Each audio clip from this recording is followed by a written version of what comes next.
and welcome to Cover Story. Well, this week we are going to be taking a look at why things are going so wrong for the Delhi Chief Minister.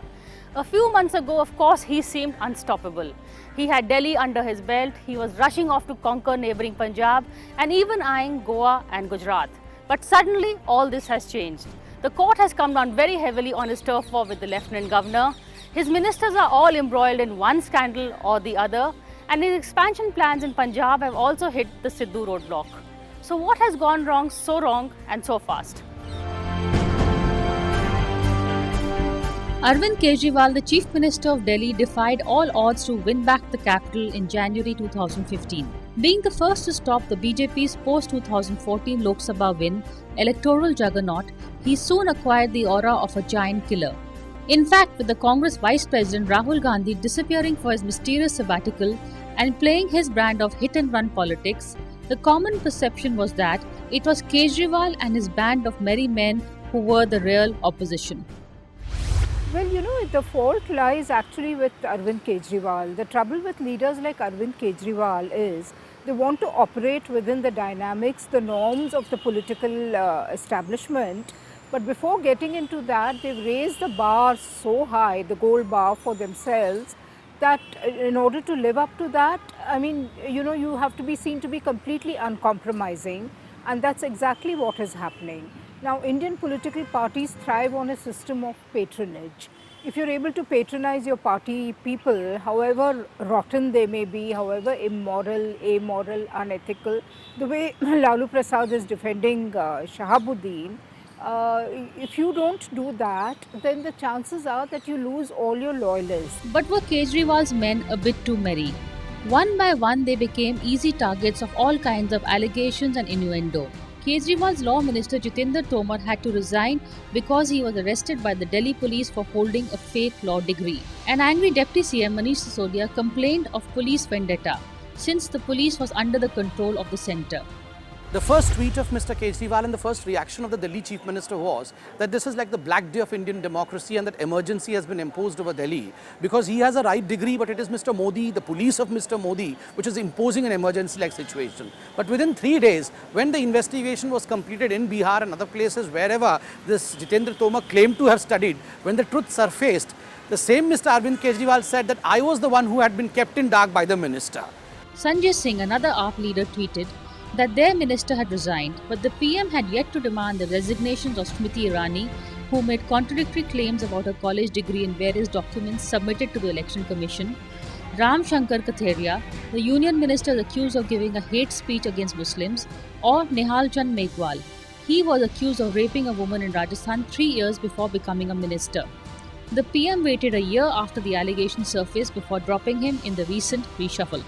But despite their campaign to portray themselves as having a no-nonsense attitude towards corruption, the taint has struck more to the Aam Aadmi Party than the BJP. Well, there's some merit to that view because the moment you want somebody to be in trouble in AAP, you just have to level an allegation and get it into the media, and the party immediately suspends them or sacks them without actually doing any kind of investigation into the matter, which on one hand shows a level of probity that you don't see in other parties, but on the other hand it also shows that they are not willing to even investigate to find out what the problem is. So they appear to be on the defensive all the time. Let me tell you, Nihal Chand's case went to the court. He was given a verdict in his favour by the court on 2 occasions. AAP has very different standards. A person who is a Tadipar becomes the party president, and nobody says anything about them. Media makes a show about Shahabuddin but nothing about Amit Shah. In fact, as many as 16 AAP MLAs are courting trouble with the police. What is sad is most of the cases are for molestation, assault or rowdy behaviour. That is what makes it all the more tragic. If you see the 10 MLAs are already arrested, they are on bail, and even today, if you see this, what the court has pronounced. The court has pronounced that there is no material which would suggest that the Khan threatened. The court itself is saying. These cases are fairly easy to fabricate. In this case, I don't know. Maybe some of the allegations are true, some of the charges may be untrue, but women, for any episode involving a woman has to be treated with a degree of skepticism. And then more recently, there was the case of AAP MLA and Delhi Minister Sandeep Kumar being caught in a sex CD. Kejriwal's immediate reaction was to sack him in a video recorded message, a medium that did not encourage any follow-up questions from the media. मुझे दुख है कि इस किस्म के लोग हमारे बीच में थे, लेकिन साथ में मुझे गर्व है कि हमने दूसरी पार्टियों की तरह उसके ऊपर पर्दा डालने की कोशिश नहीं की, उनकी गलत हरकतों पे पर्दा डालने की कोशिश नहीं की. What followed was even more bizarre. Having taken the decision to sack him, the AAP leadership now seemed to be doing a rethink, with Ashutosh, who is known for his proximity to Kejriwal, penning a blog in defense of the private life of public leaders and also in defense of consensual sex. Later on, of course, it turned out that the sex was not consensual, with the woman in question claiming that she had been blackmailed. Moreover, the tone of Ashutosh's letter did not find favour with the National Commission of Women, which immediately summoned him. What we and from day one have been saying is that the tone and tenor of the blog towards women is very very patriarchal and very misogynistic. I told her that it is infringement on my fundamental right to write. However, what is happening is that the narrative has been hijacked. Suddenly, the saga of sex, tapes, and blog has overshadowed any other story about the Delhi government. Kejriwal's party, with the difference, is now beginning to look like a gang that can't shoot straight. I think the problem is arrogance has crept in. They believe that because they get 67 out of 70 seats, therefore the world is open for them to do what they want. If you remember, very often they have said duly elected government of Delhi. Duly elected government of Delhi still has to work under the rules and functions of the administrative system of Delhi. From the conquering hero who was going to expand his party's base and his own standing from a local Delhi leader to a national leader, Kejriwal is fast emerging as someone who couldn't keep his own house in order. Forget about any expansion. Why was this? The easy answer, of course, is that his party lacks organizational structure and a committed cadre. Actually, I'm very disappointed in Kejriwal because when he first stood for election, I was actually very hopeful that AAP would do good work, and he had all these promises that he made. And ever since they've come into power, every day we hear that we don't have the power to do this, we don't have the power to do that. I mean, surely they knew that when they were standing for elections. So A, why did they make all these promises? Were they kind of misleading us to get into power? So that's one problem I have with AAP. The second problem is that they don't seem to be concerned about Delhi at all. They are using their Delhi government as a kind of stepping stone to kind of campaign in Punjab, to campaign in Goa, and to kind of expand into an all India role, which really makes me feel very used. Added to Kejriwal's internal implosion is the fact that on 5th August, the court has ruled against him on the ongoing battle between him and the Lieutenant Governor of Delhi by stating that since the national capital continues to be a union territory, the Lieutenant Governor remains its administrative head. Every senior officer in the Delhi government has been threatened by Lieutenant Governor orally on phone, and CBI has threatened them, Home Ministry officials are threatening them, clearly telling them that if you do a work for Kejriwal, you remember this, Modi is going to be here for another 15 years, Kejriwal is just for 5 years, your career is going to be ruined. The LG also seems to be putting roadblocks in Kejriwal's way. But if the court has taken a view, which, as you said, the court seems to be weighing in on the LG side, maybe they have found some merit in the LG's case. The only difference is that if in a policy matter, they want something done, then the file has to come to me, and I have the right to disagree with it or to suggest a change. So I think this term of slap in the face or rebuke is extremely exaggerated. Things have continued since 1991, and I'm sure they would continue to. I don't think Mr. Najib Jung is particularly unkind or particularly more kind towards the Delhi government and most of the other LGs. Personal efficiencies apart, some people are efficient, in that sense it will reflect on the work of the DDA or the Delhi police, but that apart, I don't think he's extraordinarily, I would say, keen about LG performing his duties rather than anybody else. If you remember the trouble that Tejinder Khanna gave with regard to the Commonwealth Games preparations, I mean, he was in charge of the Commonwealth Games village, and see the mess that they made. If you remember, in the closing ceremony of the Commonwealth Games village, the same LG said that I, as administrator of Delhi, closed these games. You remember that? Nobody made a noise at that time. He claimed the same position that the LG today is claiming. LG today is claiming after the High Court has ratified it. That LG made it without any of these statements. The CM didn't say anything because that is the stated position. But in spite of that stated position, work has happened. In another ruling, the court has also struck down the appointment of 21 AAP MLAs who were also functioning as parliamentary secretaries to ministers, claiming that this violates the Office of Profit rules. The Aam Aadmi Party has been arguing that none of the MLAs took any salary or perks of office, but were merely employed to facilitate the workload and help the ministers. The Delhi government had appointed these secretaries on 13 March 2015 and later passed an amendment bill in this context in June in the assembly where it enjoys a majority.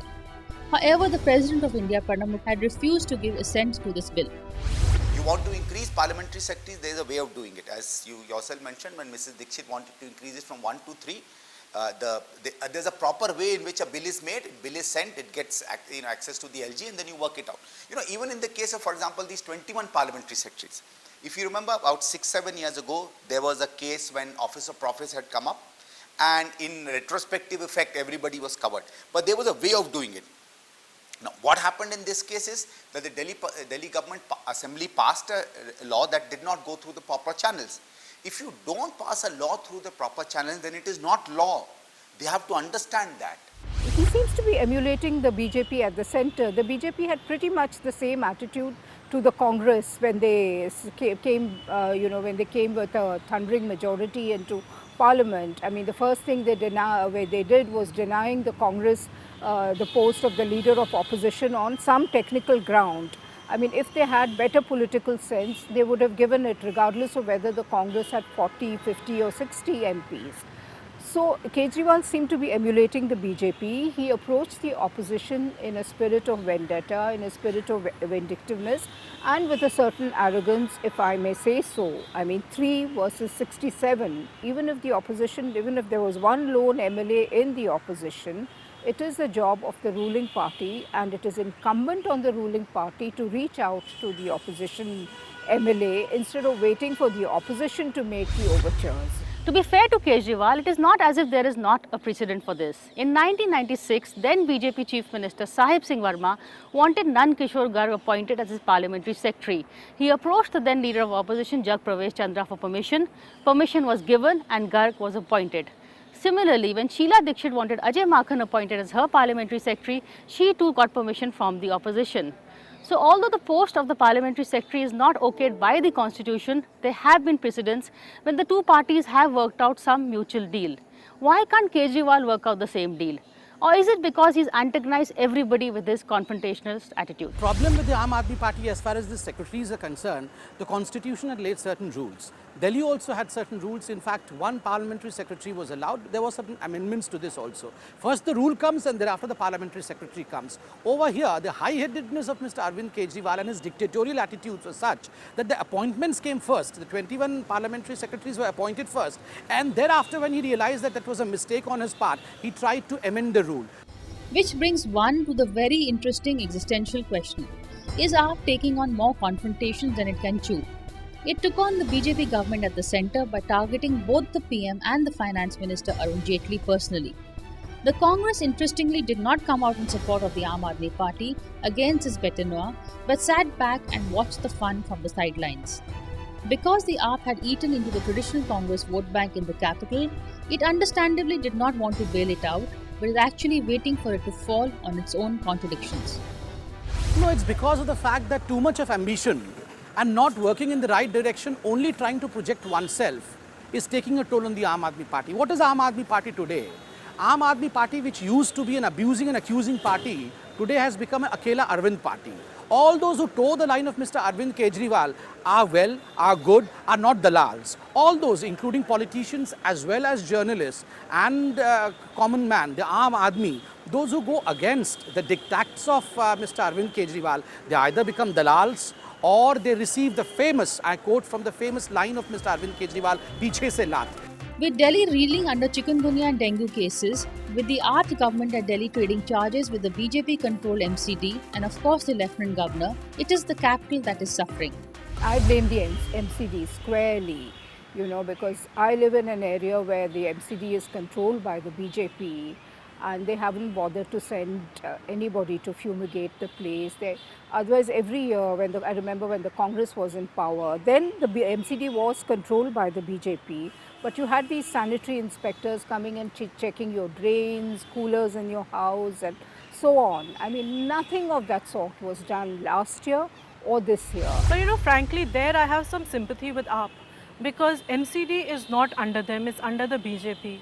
And the task of fumigating or keeping Delhi clean or whatever comes under MCD. It's not like AAP is not fulfilling its constitutional obligations. They are stymied by the fact that the MCD doesn't report to them and probably doesn't listen to them. More so at a time when the death toll for chikungunya hit an alarming 5 with over 1,000 cases being reported in the city, the capital was left headless last week. Lieutenant Governor Najib Jung is away to the US on a personal trip. The CM was in Bangalore for a surgery. Deputy CM Manish Sisodia was in Finland on an official trip. And other ministers too were either touring Chhattisgarh on party work, while another one had gone to Hajj. In fact, the Health Minister Satyendra Jain was also initially away in Goa campaigning, but rushed back to Delhi once he heard news of the chikungunya deaths. For about a month, there was like complete anarchy. There was nobody in charge, nobody taking control, and that's not how the national capital should be run. And the AAP will have to take its share of responsibility for that. I mean, look at the Chief Minister. The Chief Minister in a tweet mentions, don't ask me anything about Delhi because I cannot even buy a pen. Go and ask the Prime Minister. My simple question to Mr. Kejriwal is, if you say, as per your suggestion, that I cannot buy a pen worth rupees 10, how are you spending 1 crore rupees on samosas? How is it that you expend 550 crore rupees on your self-advertisement? This constant statement that he makes that I'm not allowed to work. Now, see the duties of Delhi government, right? Which is not law and order, which is not land, but everything else. Which in those duties is a place where the government of India has interfered. Has it interfered in your wanting to make 5 lakh dwellings a year? Is government of India interfering in making new schools? Is government of India interfering in new hospitals or in your mohalla clinics? In your core duties, is government of India interfering? I don't think so. In fact, it is you who's interfering. I mean, I'm not a supporter of BJP government. But as a citizen, I have to see that, it is actually the state government which is saying that I want law and order. Once a darling of the media, Kejriwal of course now blames the media for all the negative publicity that he is getting. Well, that's a whole new debate. But now we're going to take a quick break. Stay with us, we're going to come back.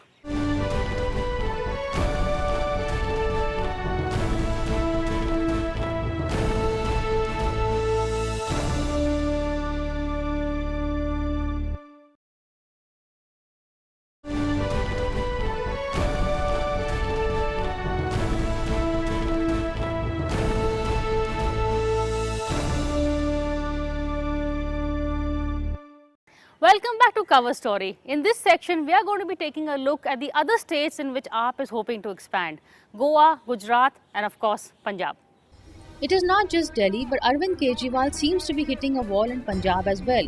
A few months ago, especially after his rally at the Maji Mela in January, where he drew a sizable crowd targeting the ruling Akali Dal on corruption, drug abuse, and also promised a ₹1 crore award to Pathankot martyrs if his government came to power in Punjab.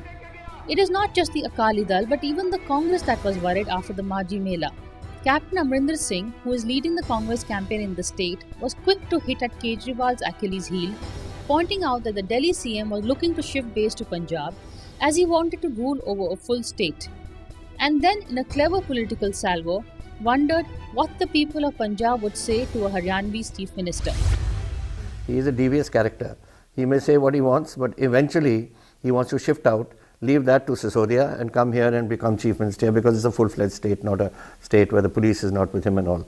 He's got ambition, this man. Yeah, of course he is. I mean, it's almost like he's lost all interest in Delhi. He's put Manish Sisodia in place and he's gone off. Delhi is now in his rear view mirror. He doesn't really care what happens here. He's concentrating on building a base in Punjab. And I think, knowing Kejriwal, he finds it very hard to hand over charge to other people. So I think the logical conclusion is that he does want to be the chief minister, though he hasn't said so explicitly. Captain Amrinder had very cleverly played the same outsider card against AAP as Nitish Kumar had played against Modi with his Bihari versus Bihari campaign during the Bihar elections last year. And with Kejriwal still to announce a CM face in Punjab, the good captain has cleverly sown seeds of doubt as to whether Kejriwal is eyeing the state for himself and will hand over Delhi to his Deputy CM Manish Sisodia. Well, if he is aspiring to be one, I think it's a very stupid idea, but it's been in the air for the last year or so, and it's been let on by people who are very close to him from outside the Aam Aadmi Party. So there is probably a grain of truth in what is said, but if he is going, then it's sheer folly, political folly. As I said right in the beginning, Delhi is his terrain and he had better concentrate on Delhi. This theory gained currency, especially after the Sidhu roadblock. Sources say that Navjot Singh Sidhu had left the BJP to join the AAP because he had been promised that he would be the CM face. But when that did not happen, an upset Sidhu broke off and formed his own party. Ironically, or perhaps intentionally, the one his party will harm the most is the Aam Aadmi Party in Punjab, for it will eat into its vote bank as a new challenger on the block. I think he wants to move on. He's also understood that Delhi is going to be his, almost graveyard if he doesn't move out so soon.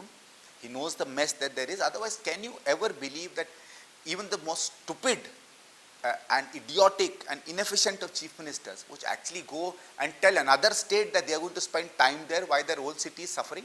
I really don't think that Sidhu is that important a player any longer. I think he has a limited kind of appeal, maybe in Patiala where he comes from, maybe in Amritsar which he represented. But in Patiala you have Amrinder Singh from the Congress, and the Badals in any case are out of it. But I think it's going to be a battle between the Aam Aadmi Party and Congress. Well, Kejriwal is also eyeing Goa and Gujarat, where to be fair he has got some positive feedback. But the main question still remains, shouldn't he first consolidate himself in Delhi before embarking on an ambitious expansion plan? Because isn't there an old saying that goes something like this? Things fall apart, the center cannot hold, when the falcon cannot hear the falconer. Well, happy hunting to Kejriwal, but from us that's all this week. Thank you for watching this show. We'll see you again same time next week.